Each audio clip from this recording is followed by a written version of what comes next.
Okay, July 20th, 2025, back in Lviv, Ukraine. So yeah, we took the, we took a plane from Brussels to Warsaw, stayed overnight at the airport hotel, and then next morning took we rented the van.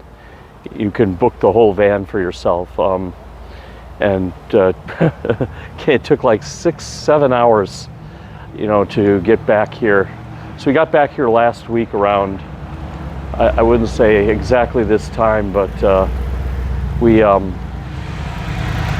4 or 5 o'clock. So it's almost been a full week since we've been back. But yeah, a lot to do, a lot of unpacking. Takes a lot of energy to move. It's one of the more traumatic things. And baby wasn't liking it at all, as usual. She doesn't like being in the car seat. She's used to taking that train to London and running around, and the airplane was a bit more cramped. It was a Brazilian Embraer, not even a 737. So yeah. Anyway, that was the trip back here. And what do I want to talk about today is after spending 6 months in Europe, and the reality of the war here is, Ukraine is like a land trapped between two glaciers. It's like a valley between, stuck between two approaching glaciers on each side. One is a Russian glacier, and then the other is the European glacier, like I've been talking about in my last videos. Europe itself is changing, and not for the better. Depending on your perspective. If you're an imam in the Middle East or something, you're jumping up and down because it's already past the tipping point, and it's just a matter of waiting. And these are generational games, or generational events, I should say. So Europe's transformation from, it's whatever it is now, it's indigenous Europeans, but that's arguable, even what those guys were. So to being a caliphate, to being a Arab, majority Arab country, out of all the Middle Eastern and Muslim peoples, it's the Moroccans, the Palestinian people, and I'm trying to think, and all these other Arabic groups from the Middle East that are going to become the majority in Europe. And so that's the Europe that's going to be bordering Eastern Europe. And like I said, Eastern Europe has got its own demographic collapse going on. Their fertility rates, reproduction rates are way below sustainable. So they're going to crash like Japan or Korea themselves. It's already happening. And so that transformation and that shift, that glacial movement, when I say glaciers, because it's something massive, moving very slowly, but it's unstoppable because of its mass. It's a huge, slow-moving mass that's unstoppable. So this demographic shift is in Europe is already, like I said, past the tipping point. Long time ago, even someone was telling me it already happened 20 years ago, that it's a mathematic impossibility now for Europe to get back to what it was, and even no matter what they do now, it's not going to change. Enough people have come over and still hold their old beliefs, and are citizens, and can vote.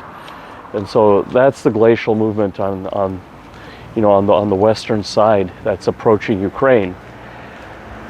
And it's a real existential crisis for Ukrainian identity, because inevitably, if they become European and fully integrated with Europe and the EU and stuff, guess what? Guess what the Germans are going to do, the liberal parties and all of Europe are going to do? They're going to say, you got to take refugees, and we'll even pay for it. They'll give them the money and stuff, but they'll want them to settle here. And there is a population deficit here. And I'll tell you, my stance on immigration is I have nothing against it, but you have to integrate them into your society so they uphold your values, not bring their values. They need to work. They can't just sit in a ghetto with all of their own kind doing nothing all day. that's a recipe for disaster. And it's not like I said, it's not the fault of these peoples. They are just responding to the environment they were put in, you know. So you have to create an environment, kind of like, you know, my parents, they came from India in the 60s to America. They weren't given any money. My dad got admission to a graduate program in Minnesota at the University of Minnesota for mechanical engineering. You know, and you know, he got a job, bought his own house, started a family, all that kind of stuff. And you know, he was celebrating Thanksgiving and having backyard barbecues because there was no Skype or no internet to connect back to India. So you know, India became more and more distant, and what was around him became more a part of him. You know, it's harder these days with the internet because people stay connected. You know, they don't need to learn the language. They can use Google Translate, you know, and all this stuff. But they got to do something about this. So it becomes more American style where the people integrate. And it mostly comes through work. You know, the integration comes through work. So maybe Ukraine, they have to bite this bullet, you know, at some point. If they integrate into Europe, that they're going to have to take these refugees and these people. But they got to do something where the people don't just come in and sit and do nothing and fester and stew and get you know, and you know, like one guy on the plane told me, he was a Polish diplomat. He told me when you start taking immigrants, you get a third country. You have your country, you have the country they're coming from, and then your country becomes something else. You know, this third country, and this third country could be something really nice like America. You know, America became this like melting pot where everyone blended together on the basis of work and on the basis of something like that. But here in Europe, I don't know, it's all about this cultural identity and stuff. And like I said, that's going to be their undoing. They're working so hard to preserve something that they are not sustaining their population or their economy. Their economy is also, you know, just they can't innovate. They can't. They're not doing anything in this tech age. You outside SAP and ASML, you know, and I guess in the pharmaceutical sector, Novo Nordisk. I mean, there's barely a few companies, you know, you can, you know, in Europe that do anything compared to like the U.S. So, yeah, this is something, you know, Ukraine needs to be like this American island, you know, between the Russia and the Europe. You know, like an island of the American mentality or the American way. Because if they go the European way, they'll just go the way of the rest of the Europe. You know, crashing birth rates among white Europeans, meeting high birth rates among people of immigrant or immigrant origin who are Islamic. You know. You know, it just it's not racism, it's just math, you know. But then, you know, there are people who say that math is racist, you know. I mean, you do meet these. I mean, this is the other problem with Europe, is they're really, their head is really got in the wrong place, you know. They're really in the wrong place about everything. So yeah, you know. So, and then the other glacier is obviously Russia. You know, that you have the Russian glacier. And why do I say it's a glacier and it's unstoppable and slow moving? Because it is. I mean, they have 140 million people, $2 trillion economy, fully committed to war. And I mean, I know Trump made this 50-day deadline for the sanctions and or, you know, to end the war, but you know, putting 100% tariffs on the main trading partners of Russia, you know, India and China, it just, I don't think it's happening. The U.S. would stand to lose a lot. I mean, he would get a lot of pushback even from his own inner circles on that. And I mean, even if they did do it, the sanctions have been shown that they always work around them. You know, they're always being worked around. The only way that Russia is going to be stopped is if the intelligence agencies can stoke a civil war. I mean, there's definitely dissent inside Russia. We saw that in one of the terrorist incidents and stuff. But it's not organized. It's not like these Antifa rallies in America, you know, where you got George Soros, or these Palestinian rallies in Brussels. all backed by George Soros. They have organization, they have logistics, they can recruit people, they can get paid protesters, and make a very big statement. In the opposition in Russia is like, probably a few people, in a hidden Discord group, or some people hiding in the basement, just complaining at best, or maybe doing a little bit of vandalism, but nothing that would shake the foundations of that country, unfortunately. And we see, I was talking to a guy in a bar last night. He was from the Philippines, and he's here running some project, and he was saying, oh yeah, they're gonna falter and all this. But I said, look at North Korea. They've been around for now on their third generation of leader, and the sun is in the right place or wrong place or something. Yeah, maybe I have to go back this way. Yeah, so look at North Korea. I mean, 90% of the people are living in an impoverished state, and they have this blatantly elite upper class, living a decadent life, and they still are around. They haven't had any internal revolts. You would have thought a country like North Korea couldn't stand, but they're stronger than ever, it appears. They're opening up beaches and amusement parks to attract foreign tourists and everything, to get that foreign currency in, which they use. So I don't buy it. I don't buy that there's a Russian civil war. I saw some stuff in the blogosphere. That really has to be. That takes like a generation to, to orchestrate and to prop up. It's just like these movements in the U.S. These liberal movements in the U.S. It needs a lot of organization. It needs billionaire money behind it, or nation state money behind it. And what we've seen is Europe is not really committed. Like, Trump wants Europe to start paying for this, and he's okayed the weapons, but now you can see the Europeans are like fracturing on this. 5 nations have pulled back. So that's why I say Russia is glacial. This is by no means like a pro-Russia thing. This is just I have the most to lose. I'm settled here, got a family here, got a house here. But facts are facts. It's just straight up truth is a straight up truth. So yeah, I'm walking on the tracks. I don't know how, I'm looking for an exit in case a train starts coming. Someplace to just run into the bushes, I guess. Hopefully it's not poison ivy there. I'll go back the other way. So,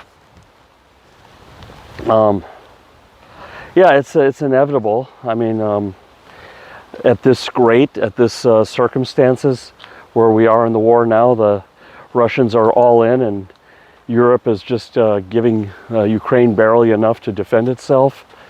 You can't. A strategy based on defense is just it's just doomed to fail. I mean, at best we have to hope for is a compromise here, like a Korean, or just a Korean, war solution, where it's not really a solution. It just all suddenly stops, and things freeze along a line, and everything. But the Russians are ideologically committed to this war. That's the problem, and Europe is looking at everything in terms of finance. And like I said, they're fracturing themselves. They're already shifting into this like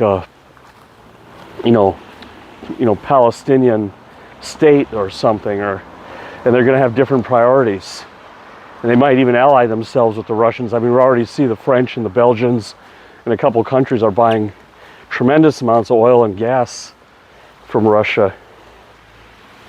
So, and when we were there on the street in Europe, the war is not the first thing on their mind.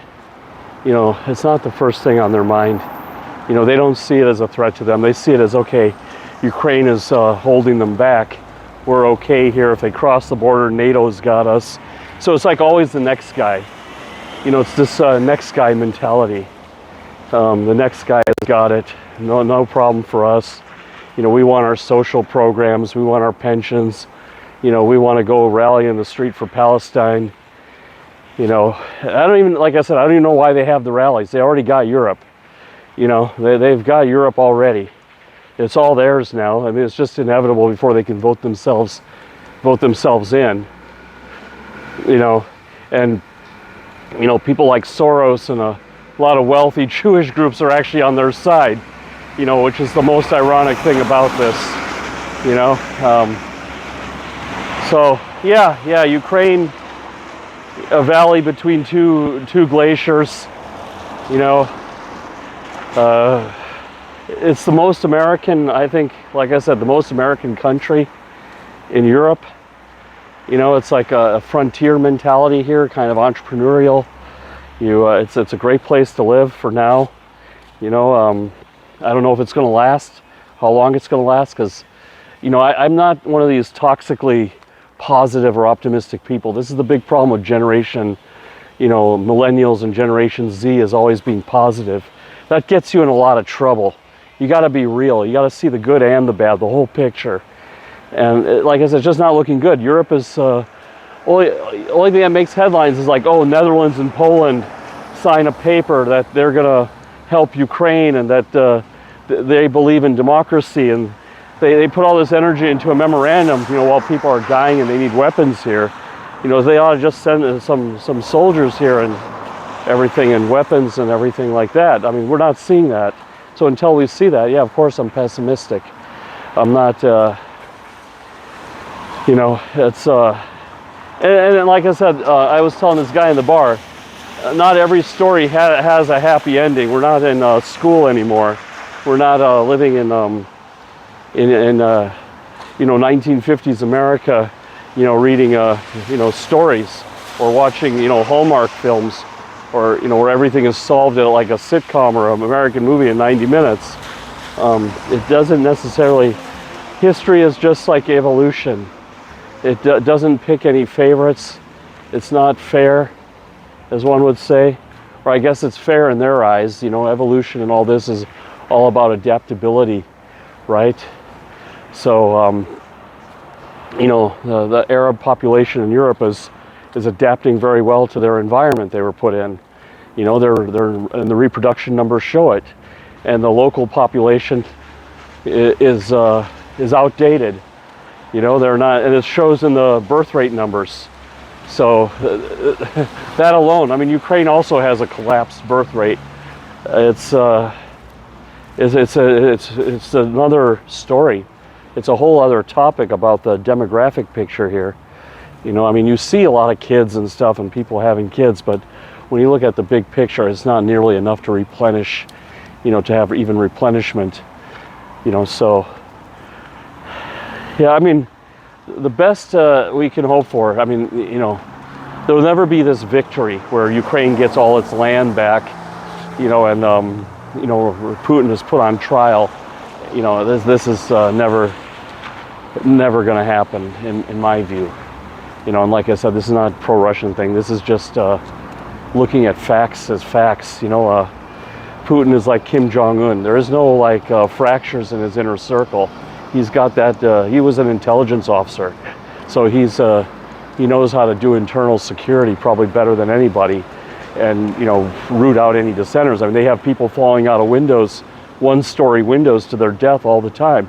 I mean, Prigozhin, you know, he died from juggling hand grenades and doing cocaine and vodka on a private jet. You know, they have all these like people just dying and disappearing there. You know, so yeah. So unless they can change the current paradigm that we're in, you know, it's just it's a valley stuck between two glaciers. You know, two growing glaciers. You know, these glaciers are not receding. These are, you know, with the lower temperatures getting lower, the glaciers tend to expand. You know, so, you know, by the time Europe, like I say, in 20 years, definitely by 50 years, this Ukraine as we know it, Europe as we know it, is going to be something completely different. And Russia will be Russia. It's going to be just this screwed up place, this gas station.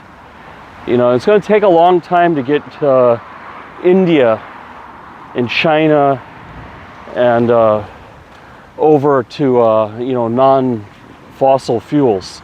And then, I don't know, Russia has a ton of rare earth minerals. And, you know, the climate change is actually making their agriculture more viable. This is not being talked about enough, but there's a lot of thawing of the permafrost, which will become farmland, and then they can become a food exporter.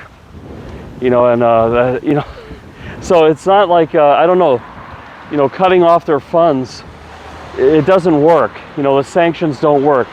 But, you know, they can reroute. They can reroute the supply chains. I mean, their economy actually grew during this war, which is like sad but true. So, yeah, that's where we're at. You know, good to be home. You know, while it lasts. You know, so anyway, we'll see y'all later. Bye bye.